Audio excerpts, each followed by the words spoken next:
दर्शाइए कि कोई भी धनात्मक विषम पूर्णांक 6q+1 या 6q+3 या 6q+5 के रूप का होता है, जहां इसमें क्या बता दिया गया है ना, q कोई पूर्णांक, यानी इसमें हमको दिखाना है कि कोई भी धनात्मक पूर्णांक है ना, कोई भी धनात्मक यानी विषम पूर्णांक जो होगा क्या होगा, 6q+1 या 6q+3 या 6q+5 के रूप का होता है ना, जहाँ q कोई क्या है, पूर्णांक है।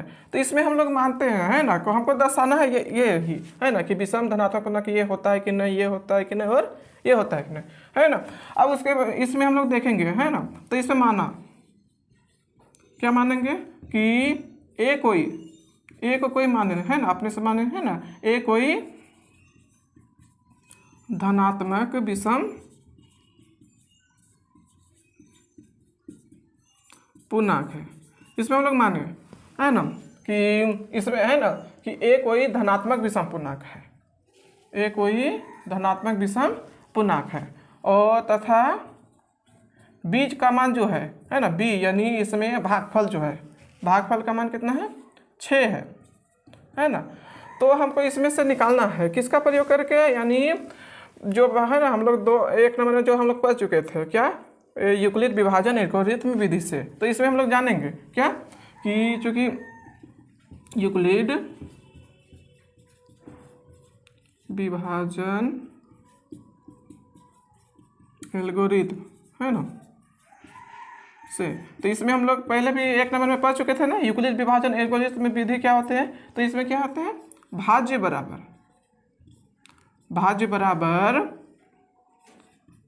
भाजक है ना, प्लस गुना भागफल प्लस है ना शेषफल। तो इसमें देखिए है ना कि भाज्य बराबर भाजक गुना भागफल प्लस शेषफल। तो ए जो इसमें ए माने तो ये कोई धनात्मक विषम पूर्णांक यानी ये भाज्य के रूप में है, यानी ए हो गया। उसके बाद भाजक को यानी बी जो है ना, ये भाजक के रूप में इसमें माने हैं। तो इसमें क्या है 6 है ना, और भागफल जो कोई इसमें पूर्णांक हमको दे चुका है ये है ना, तो ये क्या है मेरा भागफल के रूप में है। तो भागफल कितना है q प्लस शेषफल यानी रिमाइंडर।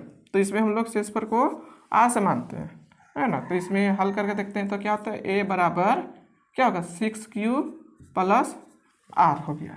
तो चूंकि इसमें हम लोग लिख सकते हैं, जहाँ इसमें r का मान इसमें हम लोग क्या क्या मान सकते हैं, यदि मेरा भाज्य क्या है 6 आएगा है ना, ये भाजक क्या कितना आएगा 6 आएगा ना, तो इसका जो शेषफल हम लोग का होगा है ना, तो शेषफल जो होगा इसमें तो कितना होगा 6 से कम ही होगा। जैसे मान लीजिए यहाँ पर 6 है, तो यहाँ पर क्या कर सकते हैं हम लोग, जैसे 11 माने तो 6 कम 6, तो यहाँ पर बचा कितना 5, यानी 5 या तो 5 आ सकता है या तो 5 से छोटा ये क्या आ सकता है, इसमें शेषफल आ सकता है। इससे है ना 6 और 6 से बड़ा कभी नहीं आएंगे है ना।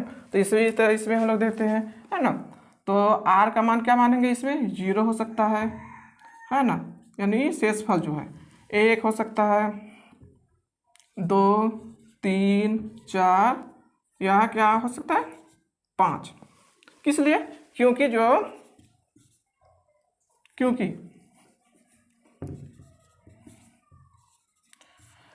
जो r का जो मान होगा या तो क्या हो सकता है सॉरी या है ना, r का जो मान हो सकता है ये किससे 0 से बड़ा हो सकता है या बराबर हो सकता है, लेकिन 6 से क्या हो सकता है, ये 6 से क्या हो सकता है छोटा हो सकता है। तो इस तरह से हम लोग का रिमाइंडर जो है यानी भागफल क्या हो सकता है, इसमें 0 1 2 3 4 या क्या हो सकता है 5 हो सकता है। तो इसमें हम लोग देखते हैं एक एक करके। तो इसमें पहले r का मान, चूंकि इसमें हम लोग मानते हैं कि r बराबर कितना है 0, तो r का मान 0 यदि लेते हैं तो a यानी कोई धनात्मक जो विषम पूर्णांक जो भी आएंगे तो इसमें देखते हैं, तो 6q प्लस r, तो क्या लिखेंगे इसमें 6q प्लस r का मान कितना है 0, तो a बराबर कितना होगा 6q होगा है ना। और इसी तरह ये तो r का मान इसमें 0 लेके चले तो मेरा a बराबर कितना 6q आया, फिर r के मान कितना लेके चलते हैं 1 लेके चलते हैं, तो a बराबर कितना हो जाएगा 6q प्लस आर, तो 6q प्लस आर का मान कितना 1 है तो 1 दे दिए। फिर मानते हैं आर बराबर या 2 लेते हैं तो क्या होगा a बराबर 6q प्लस आर का मान कितना मान है 2 है तो इसमें 2 लिख दिए। फिर आर का मान कितना मानते हैं लेते हैं 3, तो a बराबर कितना होगा 6q प्लस है ना 3। फिर r बराबर क्या होगा 4 लेते हैं तो कितना होगा a बराबर 6q प्लस 4। फिर r बराबर कितना लेते हैं यदि 5 लेते हैं तो क्या होगा a बराबर 6q प्लस 5। ये सब मेरा हो सकता है ना। तो इसमें से हम लोग का क्या होगा यदि r बराबर 0 लिए तो इसका जो पूर्णांक जो निकलते हैं तो कितना निकलते हैं 6q। इसमें r बराबर 1 लेते हैं तो क्या है तो 6q प्लस 1, 2 लेते हैं तो 6q प्लस 2 और 3 लेते हैं तो क्या होता है 6q प्लस 3, उसमें 4 लेते हैं तो 6q प्लस 4 और उसके बाद 5 लेते हैं तो 6q प्लस 5। अब देखते हैं क्या कि इसमें से कौन है ना धनात्मक विषम पूर्णांक में आते हैं। तो चूंकि इसमें हम लोग देखते हैं कि a जो है संख्याओं किसका संख्याओं ये जो होते हैं संख्याओं किसका क्या पहला निकला 6q निकला, 6q प्लस 1, फिर 6q plus 2, 6q plus 3, 6q plus 4, 6q plus 5 या है ना या क्या हो सकता है 6q प्लस 5 का रूप हो सकता है ना। ए के मान मेरा क्या हो सकता है ये सब जो दिए गए हैं तो है ना जो निकाले हम लोग है ना तो ए के मान ये सब हो सकता है ना। जहाँ पर हम लोग क्यू मेरा क्या है क्यू किसको क्या माने हम लोग क्यू इसमें हम लोग माने क्या भागफल। क्यू को हम लोग क्या माने थे भागफल जो पूर्णांक के रूप में है ना। तो क्यू मेरा क्या हो गया भागफल, तो ये सब तो हो गया है ना भागफल है। तो इसलिए तो चूंकि इसमें हम लोग मान सकते हैं क्या मान सकते हैं कि ए जो था हम लोग क्या माने थे धनात्मक विषम पूर्णांक है ना। चूंकि ए जो है क्या था धनात्मक विषम पूर्णांक है ना। तो ए जो है ये क्या है धनात्मक विषम पूर्णांक हम लोग पहले से मान चुके हैं है ना। तो इसमें से हम लोग का देखते हैं क्या ये वाला है ना जैसे इसलिए इसमें होगा क्या इसलिए 6q है ना 6q उसके बाद क्या होगा 6q प्लस 2 और क्या होगा 6q प्लस कितना 4 है ना धनात्मक विषम पूर्णांक नहीं होगा है ना। धनात्मक विषम पूर्णांक नहीं होगा है ना। किस लिए क्योंकि इसमें लिख देना है क्योंकि जो भी है ना क्योंकि ये क्या है 2 से विभाज्य है।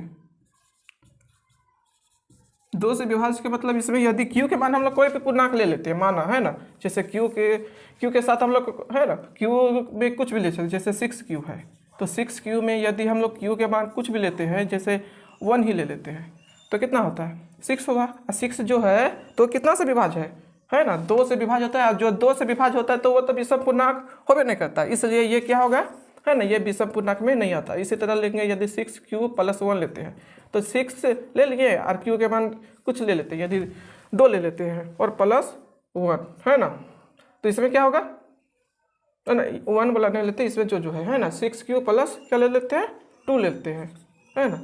तो 6q है ना तो 6 लिख दिए और q के मान 2 प्लस 2 तो कितना होगा 6 दूनी 12 प्लस 2 तो 12 2 कितना होगा 14 जो कि क्या है 2 से विभाज्य है। इसी तरह ये भी जो है ना 6q प्लस है ना 4 क्या है ना ये भी क्या है 2 से विभाज्य है इसलिए ये धनात्मक विषम पूर्णांक नहीं होगा। तो इसलिए हम लोग किसको ले सकते हैं किसको ये वाला 6q प्लस 1 है ना 6q प्लस है ना 3 6q प्लस 5 जो होगा वो क्या होगा है ना, इसलिए हम लोग इसमें ये सब का मान ले सकते हैं ना, 6q+1, 6q+3, 6q+5। तो इसलिए जो प्रश्न में दिया गया है उस तरह से, इसलिए जो है उसको लिख देंगे, कोई भी धनात्मक विषम पूर्णांक क्या क्या हो सकता है, 6q+1 या 6q+3 या 6q+5 के रूप का होता है ना। ये होगा, ये विषम है ना धनात्मक पूर्णांक होगा, क्या कि इसमें हम लोग कुछ भी मानेंगे ना तो क्या होगा कि इसमें है ना 2 से विभाजन नहीं होगा। जैसे लिखते हैं 6q+1 को लिखते हैं, है ना, तो 6 इंटू इसमें हम लोग कुछ भी मानते हैं, जैसे 1 ही मानते हैं +1, तो कितना होगा 6, है ना, 6 को 1 से गुना करेंगे तो क्या होगा 6 ही होगा, है ना, +1, है ना, तो 6 और 1 तो 7, 7 जो होगा तो 2 से विभाज्य नहीं होता, इसलिए तो धनात्मक पूर्णांक में आ जाएंगे। इसी तरह से ले लेते हैं क्या 6q+3, तो 6 इंटू, है ना, इसमें कुछ में q के मान 2 मान लेते हैं +3, तो 6 दूनी 12 +3, है ना, तो 12 3 कितना होगा 15। तो ये 15 का जो भी होगा तो ये भी क्या होगा 2 से विभाज्य नहीं होगा। इसी तरह ये भी क्या होगा 2 से विभाज्य नहीं होगा, इसलिए इसमें से कोई भी धनात्मक विषम पूर्णांक जो है 6q+1 या 6q+3 या 6q+5 के रूप का होता है ना। तो इस तरह से हो गया।